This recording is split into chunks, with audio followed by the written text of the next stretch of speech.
On today's episode of Time About the Movies, we are wrapping up the month of April with Michael Bay's latest film, Pain and Gain. This time, not involving giant robots and 3.5-hour run times, but a movie that actually turns out to be one of his better movies.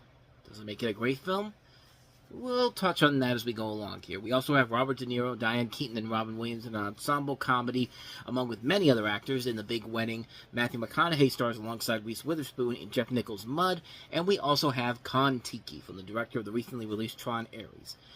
4 films to take a look at for April 26, 2013. It's Time About the Movies.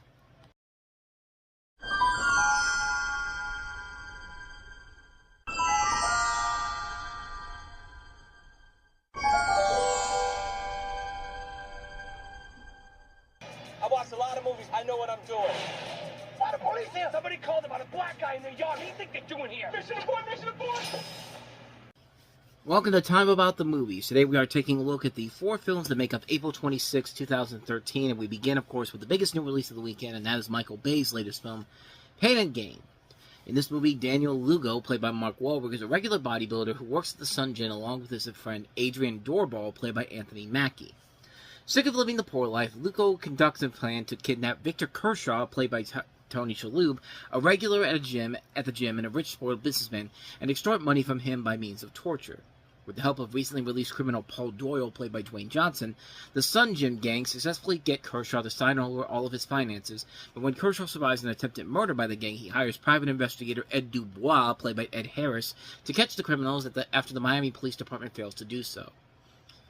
And as I said before, Michael Bay is definitely one of the more polarizing directors in the history of cinema. Some of his movies can be really good. A lot of his movies, though, can be really bad. His good stuff has included stuff like The Rock, both Bad Boys movies, the first Transformers.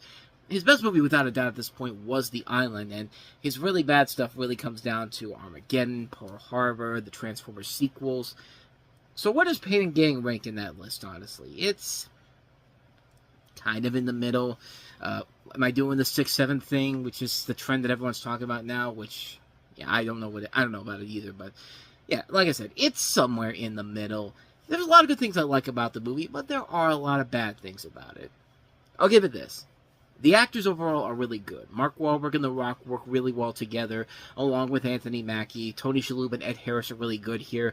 This was actually a really good movie for Rebel Wilson too. You don't see a lot in the trailer, but this is a movie that showed that hey, her continuing growth as an actress and a comedian really performs very well in the films that follow after Pitch Perfect. The action overall is really good. This is a movie that only cost $26 million to make, and it shows what Michael Bay is capable of doing with that small of a budget. He made a good movie. He made a fun, entertaining film out of that, with the action sequences in general. The comedy overall is really good. The quips that these 3 main characters have with one another are usually very funny, and the comedy reminded me a lot of like a Looney Tunes Wile E. Coyote Roadrunner cartoon, with Mark Wahlberg as the Wile E. Coyote character and Victor Kershaw as the Roadrunner. I thought it was actually kind of funny the way they handled a lot of that. The comedy overall isn't the best. It kind of kicks off the bad things about the movie. There's a lot of times when they do the comedy that's so childish, such as like a really bad shit joke that really kind of pissed me off when I first saw it the first time. And when it came on the screen, everyone else was laughing. I was just kind of like, why is this funny? Like, I mean, I literally felt like Homer when he got the crayon out of his brain and it made him smarter. He goes into a movie theater to watch a bad Julia Roberts Richard Gere comedy, and everyone else is laughing at this whole thing. And he's the one that's just like, no, I don't find this funny at all. The only thing that was missing was everyone looking at me going like, someone isn't laughing. It's that guy. Like, I felt like that could have happened with a movie like this. But yeah, that's how I felt watching that scene in particular. The story overall really isn't well put together. It's based on a true story, but it does get really absurd at points, and it does take you out of the film at times. Most of the actors in here were good. The only one I thought was just kind of just there just to be the sex appeal is model Barb Paley, who plays the supermodel girlfriend of the Rock character, and she really was not trying to act in this. I mean, Michael Bay's known for having sexy women in everything he does. I mean, can you at least give one that can act? At least Megan Fox has proven that after Transformers she can act in Jennifer's body, and this is 40. But this is clearly Michael Bay wanted to put in something in there for the young teenagers to start jacking off to, pretty much. But Give it this movie credit where credit is due. It proves that Michael Bay can do a good, smaller movie, and I wish he would use that to work on other films that are much like this, instead of doing these bigger films down the line. And it's a good movie. It's not a great movie. It has good performances, good action, but the story and sometimes the childish humor gets a little too much. And you expect Michael Bay to go back to his roots with more films like this, but guess what his next film was? Another Transformers movie, and this time he brought along Mark Wahlberg thinking, hey, Pain and Gain was both a critical and a financial success, so maybe if I bring in Mark Wahlberg into the Transformers films, it'll instantly make it good. It didn't. It actually made it much, much worse, but we'll save that for the summer of 2014 with Age of Extinction. But Pain and Gain, good movie, not a great one. Take it for what it is. So let's go ahead and move on to our next movie that we have here, and that is The Big Wedding. At least no one will ever forget it. The Big Wedding, rated R, starts April 26th. Catherine, sweetheart, just be glad that you were in a movie that wasn't a terrible mess of a film. This is probably the best thing that you've been in post Knocked Up and 27 Dresses. And even then, this is not a very good movie overall. So this is an ensemble wedding comedy where you have Don and Ellie, Don being played by, is it Robert De Niro? Yes, Robert De Niro, and Diane Keaton, rest in peace, who were once married and had 2 children, Lila and Jared. They adopted a boy from Colombia named Alejandro, and eventually they would divorce. Ellie would move away, and Don would hook up with Bibi, played by Susan Sarandon, Ellie's best friend. When Alejandro is about to get married, he informs Don and Ellie that he never told his natural mother, who was so traditional, that they got divorced. And she's coming for the wedding, so he asks them if he can pretend to still be married. Don and Ellie reluctantly agree to it, and Bibi moves out, who is also upset that Don doesn't want to commit. Lila, who is married, is going through a rough patch in her marriage, and Jared, who hasn't had much luck with women, finds himself attracted to Alejandro's extremely sensual sister, Nuria. This is a film that also features a stacked cast. It also includes... It's a cast that has Ben Barnes as Alejandro, Amanda Seyfried as Missy, who's Alejandro's fiancée, Katherine Heigl as the adoptive older sister, Topher Grace as the adoptive brother, Jared, Robin Williams, who plays Father Bill Monahan, Christine Ebersol, David Raish, Kyle Bornheimer. So there is a notable cast in this movie in particular. But the biggest problem with the movie right off the bat is that it feels like 7 different movies coming together into one film. Like, you see a little bit of Mamma Mia in there with Amanda Seyfried. You see a typical Katherine Heigl rom-com in this. You know, you see a plot taken from The Simpsons when Apu got married. You know, Robin Williams feels like he's still stuck in that character he was from License to Wed. I mean, there's so many different storylines going on in this movie that you needed a better script to really make it work. And the writer of this is actually not a bad writer overall, and he also directed it too, Justin Zachman. He also wrote The Bucket List, which was a good movie, but he also did one of the more underrated FX shows you'll ever see called Lights Out. It's this great show with Holt Mulcahy, who's this boxer who's dealing with Alzheimer's disease. It's a really good show that only lasted 1 season on FX, and sadly didn't get another season after that, obviously, but a great show if you can find it on there. I'm sure you can find it on Hulu or something. But he also wrote Second Act, which is actually one of the few Jennifer Lopez romantic comedies I actually do really like, because that was directed by Peter Siegel. But this film, like I said, it's a movie that's way all over the place in the story department in terms of copying other movies into one. And it felt like it felt like 6 to 7 different scripts coming together and slammed into one movie without a real sense of what kind of a story they really wanted to tell here.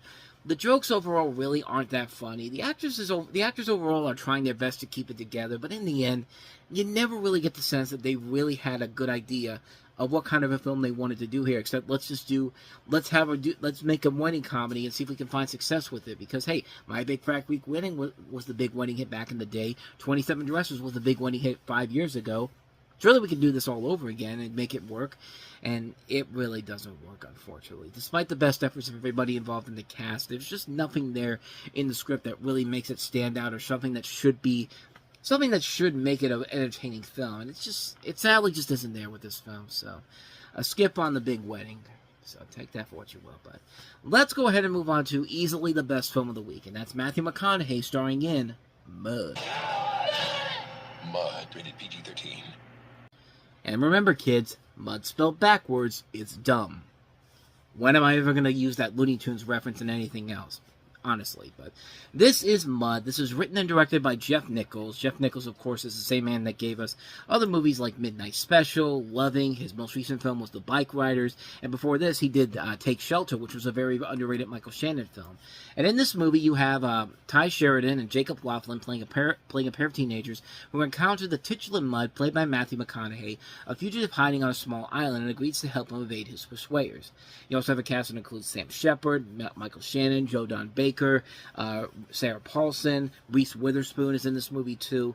It was actually the last film Joe Don Baker appeared in before his death in 2025, and it's a really damn good movie. It was a great time for Matthew McConaughey to have this career renaissance. You know, the year before he had Bernie, and then he also had another movie before, in 2012 that he also did that was actually really good. What movie was it? I know Magic Mike was another one too. I should have mentioned that one. But Bernie was one. There was another one he did last year that kind of got overlooked, but I can't remember what it was. Not The Paperboy, I don't think. Maybe I'm misreading it here. Killer Joe, that's what it was. Killer Joe. It really began, if you want to go back to it, it really kind of began with Ghost of Girlfriend's Past, even though that was a Matthew McConaughey comedy. It really was a movie that showed the reminder that, hey, Matthew McConaughey can be a good actor, kind of like how Bill Murray was in Scrooge. But The Lincoln Lawyer, I think, really was the film that kind of started that trend of welcoming Matthew McConaughey back into the spotlight, and then he just kept putting out one hit after another. Even The Paperboy, which was not a good movie, worked casting-wise, with Matthew McConaughey giving a really good performance. And here, he knocks it out of the park in this movie. This is a really good coming-of-age drama that works because the actors are really playing at their best here. The adventure is really good here. You really do get a sense of every character and their motivations in here. It is just such a strongly put together film, a well done film. It's definitely one worth checking out. If you haven't seen it already, seek out Mug. It's definitely a really good film, and really does show that Matthew McConaughey is back in the swing of things, and he'll eventually be well rewarded for his great work later on in the year with Dallas Buyers Club, and then following that up with True Detective. But that's still a little bit away here, but Mud is a really good movie. Can't recommend this one enough. So, with all of that said, let's go ahead and move on to our last movie that we have here, and that is the epic Kon-Tiki. You imbecile! You call yourself an actor? Give me that! You open the bottle and say, mango juice. I said Kon-Tiki, not the Tiny Toon Adventures episode Kon-Ducky.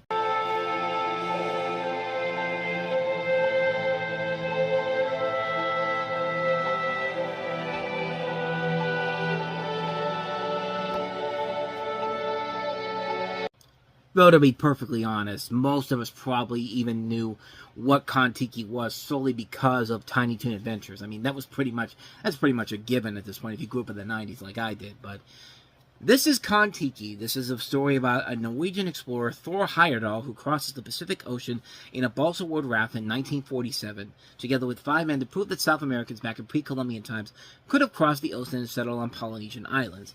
After financing the trip with loans and donations, they set off on an epic 101-day-long trip across 8,000 kilometers while the world was waiting for the result of the trip. The film tells the origin of the idea, the preparations, and the events of the trip. The Kon-Tiki was named after the Inca sun god Ferocia, and Kon-Tiki is an old man named for this god. Heyerdahl filmed the expedition, which later became the Academy Award-winning documentary in 1951, and he wrote a book about the expedition which has been translated into 70 languages and sold more than 50 million copies all over the world. Heyerdahl believed that people from South America could have settled Polynesia in pre-Columbian times, although most anthropologists now believe they did not. Anyway, he proved that it was possible by using only the materials and technologies available to those people at the time. The trip took 101 days, over 4,300 miles across the Pacific Ocean before the Kon-Tiki crashed onto the dangerous reef outside Raiola in the Tuamotu Islands on August 7, 1947. All crewmen survived, and the Kon-Tiki was taken back to Norway. She is now featured in the Kon-Tiki Museum. I want to thank OJT for creating that wonderful history lesson in the plot synopsis for this movie, because good lord, I mean, if you needed to know about what the Kon-Tiki was, there you go, there it is right there.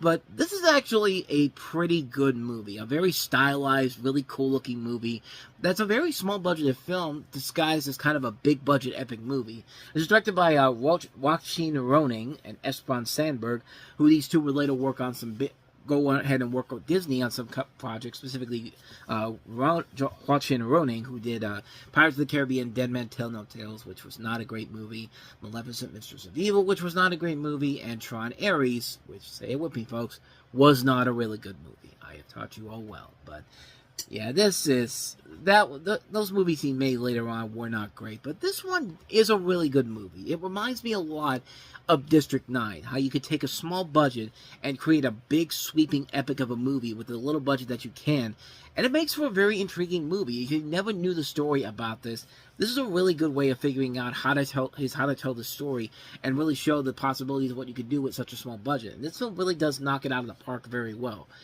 It's a movie that doesn't get as much attention, mostly because this director's work with Disney has been lackluster overall, but this film overall really is a very underrated film, and one I highly recommend checking out. There we go again. I'm sorry, I got Tiny Toon Adventures on the mind. That's a really funny episode, but if you want to know the real story behind the Kon-Tiki, this one actually is a really good film, and I do recommend checking it out. Kon-Tiki, can't recommend this one enough, but also check out the Tiny Toons episode. It's really, really funny. Mango juice. And so on that note, we wrap up another episode of Time About the Movies, and the next time we meet, it's officially the summer movie season. The summer of 2013 kicks off with the long-awaited continuation of the Marvel Cinematic Universe. It's been 1 year after the events of the Avengers. We haven't had a Marvel movie since then, so everyone was wondering, what happened after the events of the Avengers? Well, we're going to find out with Iron Man 3. And not only do we have the returns of Robert Downey Jr. and Gwyneth Paltrow, and also Ben Kingsley premiering in here as the Mandarin, we have Shane Black, whose great work with Kiss Kiss Bang Bang and a lot of the classic action movies of our time coming in to direct this movie. So it's clearly got to be a winner, right? Well, you think, but we'll talk about it next time around, because, Iron Man 3 kind of is the perfect indication of how the rest of the summer of 2013 is going to play out. Let's just say summer 2013 was not the best summer overall, and we're going to see why throughout the next couple of days here with the summer of 2013 as a whole, and I'll just tell you right now, it ain't going to look pretty. So we'll get through it, though. We'll start off with Iron Man 3 tomorrow, and we'll talk more into that, but with all of that said, thank you so much for watching this. I hope you enjoyed it. If you did, please go ahead and do me the honors of hitting that like button, that subscribe button, and that notification button. Also, don't forget to check out our playlist, and don't forget to check out the previous episode we did. So with all that said, whether it's in the past, the present, or the future, I will see you at the movies. Take care.